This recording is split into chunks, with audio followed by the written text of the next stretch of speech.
Docteur Daniel Guggenheim, bonjour Bokertov. Bonjour. Alors comme chaque mercredi, nous avons le plaisir de vous retrouver pour parler économie avec vous. Et ce matin, alors bien que ce ne soit pas la fête de Shavuot, nous allons parler un petit peu de produits laitiers, parce que c'est aussi important. Et vous nous annoncez que Tnuva va rembourser quelques 25 millions de shekels aux consommateurs des supermarchés Supersal et Mega pour collision anticoncurrentielle. Qu'est-ce que cela veut dire? Expliquez-nous. Oui. Dans les années 2007-2011, très longtemps, avant ce qu'on appelait la manifestation à Galotte des gens qui allaient dans les rues pour montrer contre l'augmentation des prix. Contre des poussettes, pardon. On s'est rendu compte que Tnuva avait, pendant une certaine période, fait une collusion avec la marque Supersal et Mega, pour que les prix des produits laitiers, des fromages et de certains produits laitiers soient artificiellement augmentés. Ça a duré très longtemps. Et il y a en Israël ce qu'on appelle le Egbeni Miskim, c'est-à-dire pour promouvoir la concurrence, il y a la loi antitrust. Il y a une loi antitrust et une autorité qui s'occupe de faire. Oui. Ça a duré quelques années. Et déjà l'année dernière, il y avait eu le verdict. Mais maintenant, il a été proclamé vraiment avant-hier. Et il dit la chose suivante. Nous aime bien faire gagner de l'argent à nos auditeurs, les bonnes affaires. Il a été prévu comme ça. 25 millions de shekels vont être remboursés aux consommateurs de Supersal et de Mega, oui, à cause justement de cette collusion. Et comment ils vont faire? Uniquement des gens qui ont acheté avec Kartis Ashraq, avec les cartes de crédit. Ah, oui. Uniquement lorsqu'ils l'ont fait en septembre 2017. C'était un mois avant, comme ça a été, c'était un mois avant le verdict. Et dans ce cas-là, vous n'aurez rien besoin de faire. Ceux qui ont acheté à ce moment-là, les supermarchés ont les listes des gens qui ont acheté et vont leur rembourser apparemment 25 shekels par personne, parce qu'il s'agit, d'après les premières évaluations, de 1 million de personnes qui seraient concernées par ce remboursement. Mais ce qui est important de savoir, c'est que ça ouvre la porte à encore d'autres, ce qu'on appelle Tvia Yitzugit, encore d'autres, les clients, ceux qui leur représentent, les associations de consommateurs ont là la possibilité encore de faire des autres des autres attaques juridiques contre Tnuva et les super, et il est possible que après on ait encore des cadeaux, des chèques cadeaux comme ça, mais c'est bien déjà de prendre ça. Sans doute vous allez bientôt recevoir 25 shekels pour si vous êtes des clients, comme on a dit. Alors effectivement c'est assez intéressant, et d'autant plus que ce n'est pas la première fois qu'on parle. Vous parliez de la protestation des poussettes, mais il y avait la protestation du cottage. Les consommateurs israéliens se sont élevés au début des années 2010 contre le coût exorbitant des fromages, des produits laitiers en général.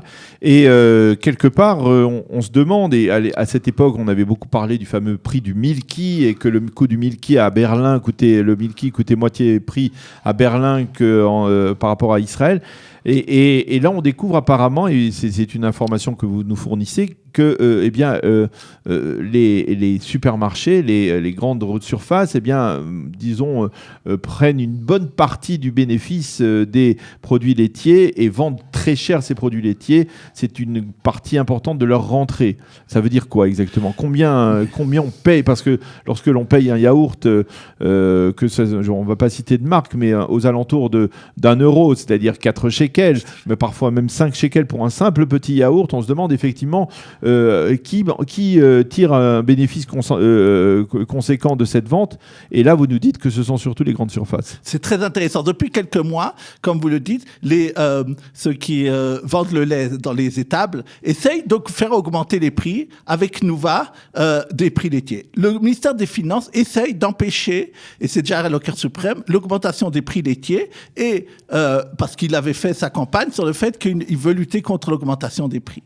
Et alors, la semaine dernière, qu'est-ce qu'ils ont fait? Les organisations agricoles ont publié une étude prouvant justement cette répartition de bénéfices, pour dire que si on leur donne un peu plus d'argent, effectivement, les consommateurs, eux, ne seraient pas obligatoirement pénalisés. De quoi il s'agit? Sur les milkshakes que vous avez parlé, les milkshakes sont un produit dont le prix n'est pas fixé par le gouvernement. Bien sûr. 90% du prix, ça va aux grandes surfaces. Aux grandes surfaces. 90%. 90%. S'il s'agit d'un prix d'un produit laitier qui est surveillé, 67%. Ce qui est énorme. Mais c'est tout de même énorme. C'est tout de même énorme. Mais ça vous prouve justement que, et c'est intéressant cette étude, il y a un problème de distribution, de coût dans la distribution, et c'est intéressant de savoir que cette étude a été faite. Donc, on pourrait presque appeler un boycott des produits laitiers pour essayer de faire pousser les grandes surfaces à baisser leurs prix des produits laitiers, parce que c'est tout à fait stupéfiant. C'est presque incroyable. Incroyable. Cette répartition est très... Oui, effectivement. Alors, un autre point, alors là, ce n'est plus...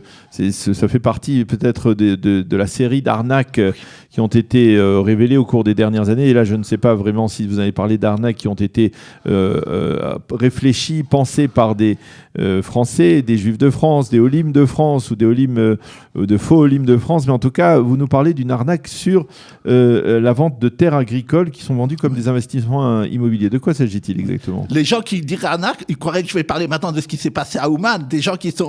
oui, bien sûr. Mais c'est pas de ça que je vais parler.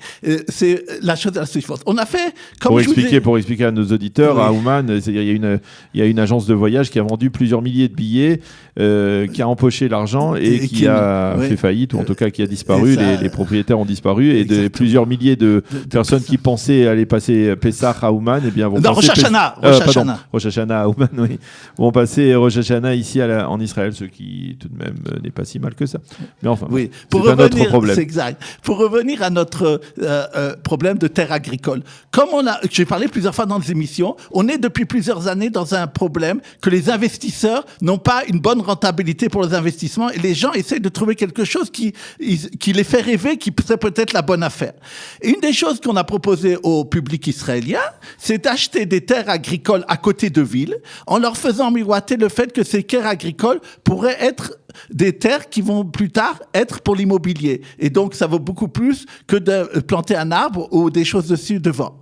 Mais qu'est-ce qui se passe? C'est que ces derniers temps, et la justice et les ministères qui sont concernés de ça, finalement, décident que des terrains qui auraient pu servir pour l'immobilier, qui étaient comme terres agricoles, finalement, ne pourront pas servir pour l'immobilier. Donc, les gens qui ont investi il y a quelques années dedans, ils vont pas tout perdre, mais ils vont pas avoir la plus-value qu'ils avaient fait.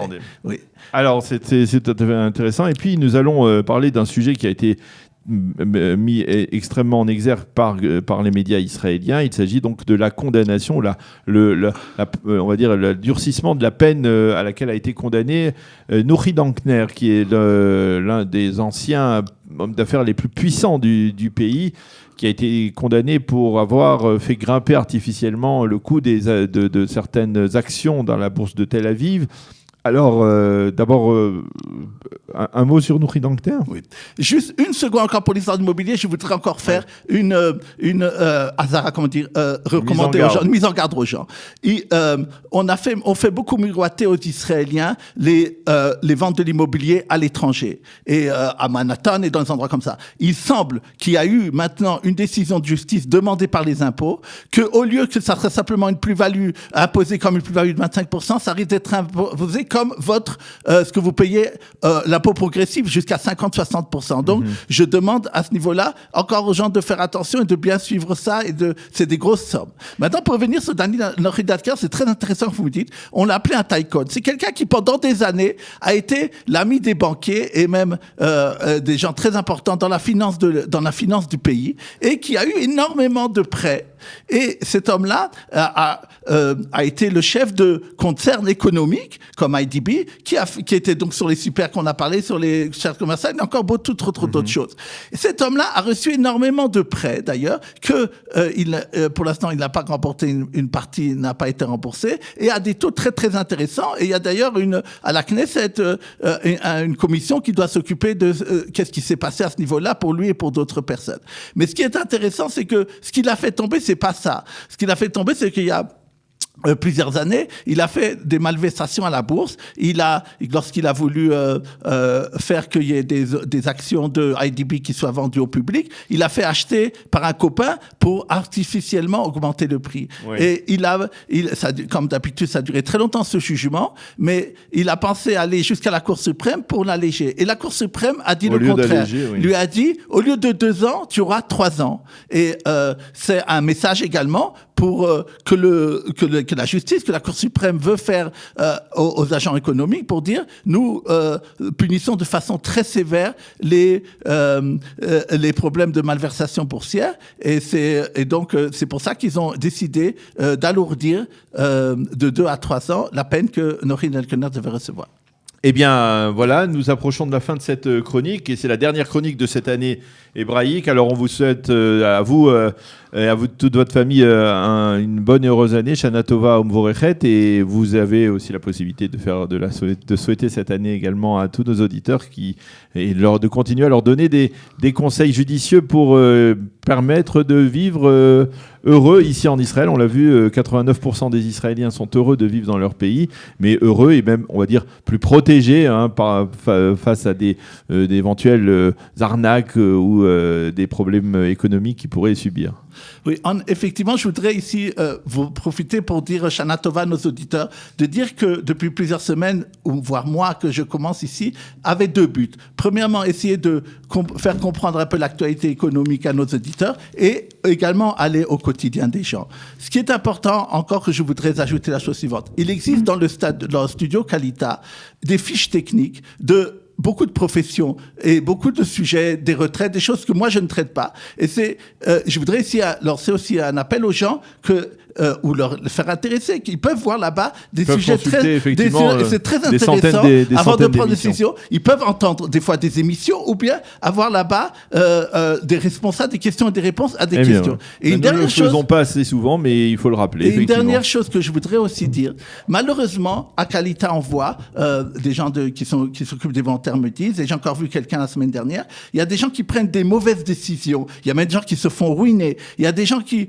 ne savent pas exactement les réalités. Vous me dites souvent, j'aime pas les banquiers, j'aime bien les banquiers, mais je pense qu'ils s'intéressent des fois plus à notre argent qu'à nous-mêmes. Oui. Et il y a des fois des professions libérales, même des avocats, des experts comptables, qui ne font pas bien leur métier. Et moi, mon but, je voudrais vous dire aux futurs Olim, ceux qui sont déjà là, que vous avez ici à Kalita la possibilité, c'est formidable, ça n'existait pas à ce moment-là, vous pouvez ou même téléphoner, envoyer des mails, ou même des fois venir, j'ai vu quelqu'un la semaine dernière, et poser des questions, ou bien surtout avant que vous fassiez quelque chose, avant de faire une démarche importante. On vous donnera ici, et c'est ce qui est intéressant ici, c'est indépendant. Nous avons un contrat moral, nous ne sommes liés à aucun organisme, et donc nous pouvons nous disons exactement quelle est la réalité, comme j'essaie de le faire dans le... Eh bien voilà, et en tout cas, vous nous avez fait un beau compliment, en tout cas, pour cette fin d'année hébraïque. Merci beaucoup, docteur Daniel Guggenheim. On vous souhaite donc à nouveau Shana Tova.